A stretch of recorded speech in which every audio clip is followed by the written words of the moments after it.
गिरफ्तार आईएसआईएस आतंकी का बड़ा खुलासा है। दिल्ली में ब्लास्ट करने की तैयारी में था रिजवान। ये बड़ी जानकारी आपको दे दें, राजधानी दिल्ली में एक बड़े ब्लास्ट की तैयारी में था रिजवान। गिरफ्तार आईएसआईएस आतंकी का ये खुलासा हुआ है। पुणे में कंट्रोल आईईडी ब्लास्ट की ट्रेनिंग ले रहा था। दिल्ली में यमुना किनारे कंट्रोल ब्लास्ट किया था। पुणे मॉड्यूल में पकड़े जाने के बाद दिल्ली में नए मॉड्यूल को तैयार करने में जुटा हुआ था रिजवान। आतंकी फरतुल्लाह गौरी के सीधे संपर्क में था रिजवान अली। भारत में कई आतंकी मामलों में मोस्ट वांटेड है फरतुल्लाह गौरी। और इस पर ज्यादा जानकारी के लिए लोमस दिल्ली से हमारे साथ लाइव जुड़ गए हैं। लोमस, 15 अगस्त से पहले एक बड़ी वारदात को अंजाम देने की फिराक में था यह आतंकी, क्या कुछ प्राथमिक तौर पर इंफॉर्मेशन? देखिए, मैं आपको बता दूं कि रिजवान अली की गिरफ्तारी बड़ी गिरफ्तारी है और गिरफ्तारी के बाद जो खुलासे हुए हैं वो काफ़ी अहम हो जाते हैं कि रिजवान अली ने ये कबूला है कि वो किस तरीके से आईईडी टाइमिंग को लेकर के उसने ट्रेनिंग ली थी पुणे में, और पुणे में लेने के बाद वो किस तरीके से महाराष्ट्र गुजरात में छुपते हुए दिल्ली फिर वो पहुंचा था और उसकी दिल्ली में कितनी बड़ी वो प्लानिंग करने को लेकर के लगातार ही अपने लोगों के संपर्क में था। आपने देखा कि वो लगातार ही फरतुल्लाह से वो संपर्क में था और फरतुल्लाह वो व्यक्ति है जो कि कई मामलों में दिल्ली में भी मोस्ट वांटेड है और लगातार ही दिल्ली पुलिस उसकी तलाश में जुटे हुए हैं। आपने ये भी देखा होगा कि पुणे में जिस तरीके से जो अली है उसका गिरोह पकड़ा गया और उसके बाद उसे भागने में मजबूर होना पड़ा और वो भागते भागते दिल्ली पहुंचा और दिल्ली में भी कई जगह वो रेकी कर रहा था। दिल्ली में भी फिर से वो दिल्ली को दहलाने की कोशिश में प्लानिंग कर रहा था। वो लगातार ही आईईडी टाइमिंग जो लगातार उसने पुणे में ट्रेनिंग ली थी आईईडी ब्लास्ट को लेकर के, बिल्कुल रोमस, आईईडी ब्लास्ट वाली खतरनाक साजिश रचने की फिराक में था। ये बहुत ही विस्फोटक खुलासा हुआ है आतंकी रिजवान को लेकर। बहुत शुक्रिया आपका लोमस हमारे साथ जुड़ने के लिए। और इसी के साथ बुलेटिन में आगे बढ़ेंगे, सीधा शुरुआत करेंगे बुलेट 100 की।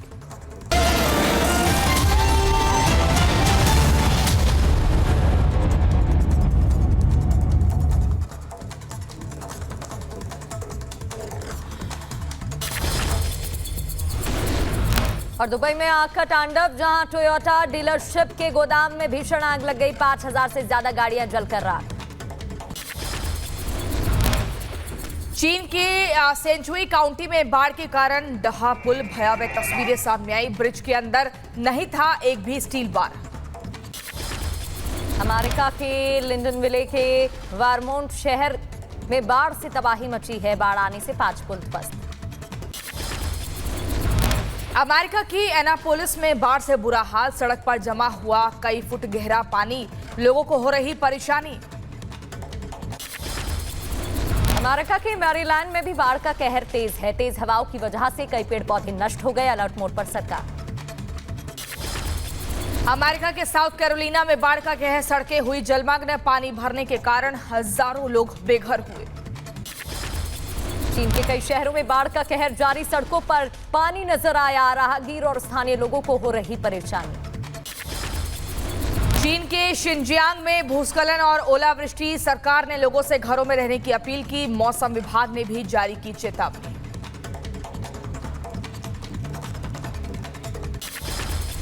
सूडान में बाढ़ के बाद तबाही का मंजर, बिखरे पेड़ सामान नजर आया। आम जीवन व्यस्त।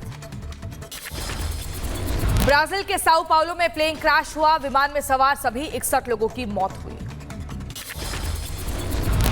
ब्राजील के साओ पाउलो राज्य के शहर में प्लेन क्रैश हो गया। साओ पाउलो की इंटरनेशनल एयरपोर्ट पर एक बड़ा हादसा हुआ। 61 लोगों की मौत। ब्राजील के राष्ट्रपति लूला ने विमान हादसे पर दुख जताया। पीड़ितों के सम्मान में आयोजित कार्यक्रम में 1 मिनट का मौन रखा। उत्तराखंड के चंपावत में हादसा, तेज बहाव की चपेट में आया वाहन। हादसे में 2 लोगों की मौत। एसडीआरएफ ने राहत बचाव कार्य चलाया। पुणे के सोलापुर नेशनल हाईवे पर हादसा, बस का टायर फटने की वजह से आग लगी। हादसे में किसी यात्री के हताहत होने की खबर नहीं। इधर झारखंड के रांची में मॉल ऑफ रांची पहुंचे कांवड़ियों को सिक्योरिटी गार्ड ने बाहर रोक दिया क्योंकि नंगे पैर थे वो। इसके बाद बवाल। मध्य प्रदेश के रीवा में एक युवक की बेरहमी से पिटाई, मारपीट के वीडियो में कुछ युवक मिलकर एक युवक का हाथ बांधकर पिटाई करते हुए नजर आ रहे हैं। पुलिस ने मामले का संज्ञान लिया। महाराष्ट्र के Pimpri Chinchwad hit and run मामले में सीसीटीवी सामने आया। बाइक को घसीटती दिखी तेज रफ्तार कार। 7 अगस्त का बताया जा रहा वीडियो। कार ड्राइवर की तलाश जारी। महोबा में रिश्वत लेते थाने के हेड कांस्टेबल का वीडियो वायरल हुआ। मारपीट के आरोपियों से रुपए लेते वीडियो सामने आया। नोएडा में रेव पार्टी पर छापेमार कार्रवाई। इमारत की खिड़की से फेंकी गई शराब की बोतल। रेव पार्टी में मौजूद दिखा छात्रों का समूह। शिकायत पर पुलिस ने मारा था छापा। बांग्लादेश में हिंदुओं पर हमलों को लेकर न्यूयॉर्क में फूटा लोगों का गुस्सा। संयुक्त राष्ट्र के बाहर विरोध प्रदर्शन किया। अल्पसंख्यकों पर अत्याचार को लेकर विरोध जताया। भारत बांग्लादेश सीमा पर हाई अलर्ट जारी। बीएसएफ ने जवानों ने भारत बांग्लादेश अंतर्राष्ट्रीय सीमा पर रात में पहरा दे रहे हैं लगातार अलर्ट। पश्चिम बंगाल की फुलवारी और कूच बिहार के पास सीमा पर पहुंचे कई बांग्लादेशी। बड़ी संख्या में भारत में आने की कोशिश है। सीमा पर बीएसएफ ने रोका। बांग्लादेश में जारी हिंसा के बीच जारी है पलायन।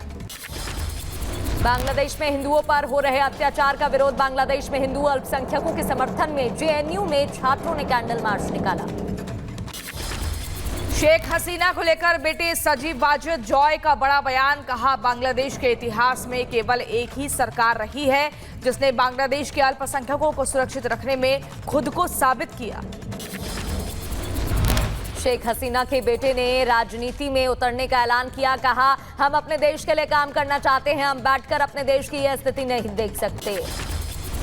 शेख हसीना के बेटे सजीव वाजिद ने बीएनपी और जमात को बताया अल्पसंख्यकों के लिए खतरा। कहा, पिछले 15 साल बांग्लादेश के इतिहास में अल्पसंख्यकों के लिए बांग्लादेश के लिए सबसे सुरक्षित जगह। बांग्लादेश में हिंदुओं के खिलाफ हिंसा जारी है। हालात पर निगरानी के लिए सरकार ने कमेटी का गठन किया। गृह मंत्री अमित शाह बोले, अल्पसंख्यकों की सुरक्षा सुनिश्चित करना लक्ष्य। बांग्लादेश के बड़े संपादक का दावा। बीएनपी के बड़े नेता और पूर्व पीएम खालिदा जिया के बेटे तारिक रहमान से मिले थे राहुल गांधी। लंदन में हुई थी दोनों की मुलाकात। बांग्लादेश में हिंदुओं के खिलाफ जारी है हिंसा। मिडिल ईस्ट में तनाव के हालात। एयर इंडिया ने टेल अवीव के लिए सभी उड़ानें रद्द कर दी हैं। ईरान इजराइल के बीच कभी भी छिड़ सकती है जंग। बीजेपी नेता कपिल मिश्रा ने विपक्ष पर किया हमला और कहा, बांग्लादेश के मुद्दे पर चुप है विपक्ष। बांग्लादेश की पूर्व पीएम शेख हसीना के बेटे ने पीएम मोदी का आभार व्यक्त किया है। कहा, मेरी मां की जान बचाने के लिए आपका धन्यवाद। पेरिस ओलंपिक में रेसलर अमन सहरावत ने रचा इतिहास। 57 किलो वर्ग की कुश्ती में अमन सहरावत ने जीता ब्रॉन्ज मेडल। प्यूर्टो रिको के पहलवान को 13-5 के बड़े अंतर से हराया। ब्रॉन्ज मेडल जीतने के बाद रेसलर अमन सहरावत की पहली प्रतिक्रिया। कहा, मेडल जीतने की खुशी है। मुझे खुद विश्वास नहीं हो रहा, लेकिन 2028 ओलंपिक मेरा अगला लक्ष्य है।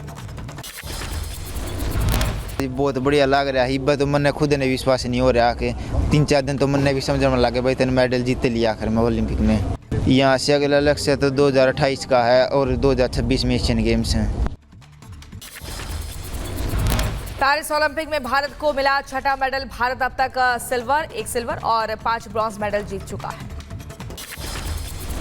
पीएम मोदी ने अमन सहरावत को बधाई दी। ट्वीट कर लिखा, हमारे पहलवानों की बदौलत हमें और भी गर्व महसूस हुआ। आपकी जीत से देश में जश्न का माहौल।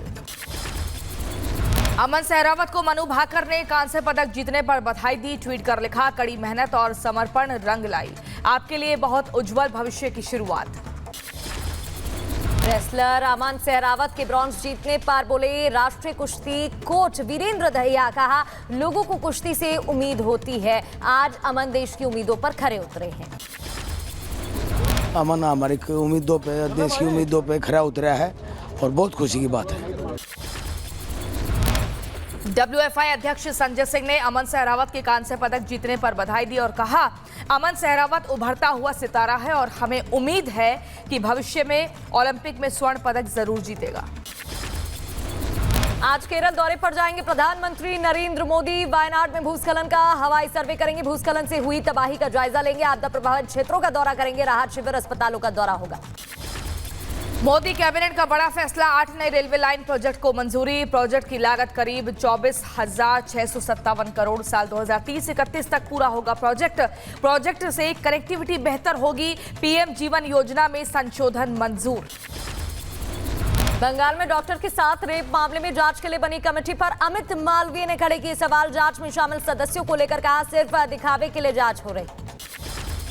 उत्तर प्रदेश के संभल में विपक्ष पर बरसे प्रमोद कृष्णम। कहा, विपक्ष की आदतें बचकाना, जाति धर्म के नाम पर तोड़ने वाले एक दिन खुद टूट जाएंगे। बचकाना विपक्ष कभी नहीं हुआ जितना आज है। राहुल गांधी जी ने जिस तरह कांग्रेस को खत्म कर दिया, उसी तरह विपक्ष को भी खत्म कर देंगे। जेल से बाहर आने के बाद मनीष सिसोदिया ने ट्वीट किया, सेल्फी शेयर की, लिखा 17 महीने बाद आजादी की पहली चाय पी।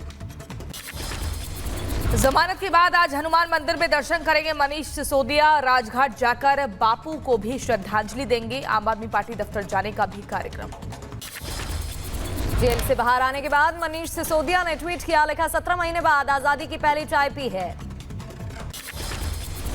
हरियाणा सरकार का बड़ा फैसला, कच्चे कर्मचारियों को नौकरी की गारंटी देने का फैसला लिया। मुख्यमंत्री नायब सिंह सैनी के नेतृत्व में कैबिनेट की बैठक में फैसला लिया गया। आईओसी एथलीट आयोग के दूसरे उपाध्यक्ष चुने जाने पर बोले अभिनव बिंद्रा। कहा, सम्मानित महसूस कर रहा हूं, एथलीट्स के सर्वोत्तम हित के लिए फैसला लूंगा।